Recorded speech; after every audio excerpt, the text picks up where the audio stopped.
साक्षी अनासने yes Marathi news मध्ये आपलं स्वागत। आता पाहूया एक स्पेशल रिपोर्ट। हिंगोलीच्या सभेत मराठा आरक्षण योद्धा मनोज जरांगे पाटील काय बोलले?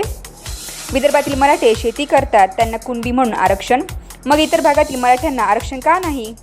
हैदराबाद, सातारा आणि बॉम्बे गॅजेटनुसार सर्व मराठा कुणबी आहेत। हे गॅजेट का स्वीकारले जात नाही? आरक्षण असल्यामुळे मराठा विद्यार्थ्यांना शिक्षणात अडचण, मराठ्यांच्या नोकरीत टक्का कमी झालाय। सरकारने एकट्या भुजबळांचं ऐकून मराठ्यांवर अन्याय करू नये। ओबीसीचे सर्व नेते एकत्र येऊन मराठ्यांना विरोधात करताय। मराठा नेत्यांनीही खंबीरपणे समाजाच्या मागे उभे राहावे। ओबीसी प्रवर्ग कुणाची खाजगी मालमत्ता नाही। इतरांना आरक्षण देताना मराठ्यांनी विरोध केला नाही, मग मराठ्यांना विरोध कशासाठी?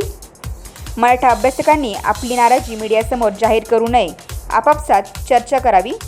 मनोज जरांगेंना बदनाम करून उघडे पाडण्याचे षडयंत्र, मला उघड्यावर पडू देऊ नका, त्यांच्या छात्यावर उभे राहून तुम्हाला आरक्षण मिळवून दाखवतो।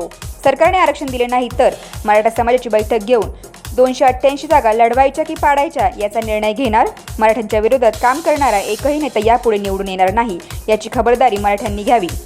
गरज पडली तर पुन्हा मुंबई दौरा करावा लागेल। 13 तारखेपर्यंत आरक्षण द्या, नंतर मराठे जो निर्णय घेतील तो सरकारला झेपणार नाही। आपली एकजूट कायम ठेवा, असे यावेळी बोलताना मनोज जरांगे पाटील म्हणाले आहे।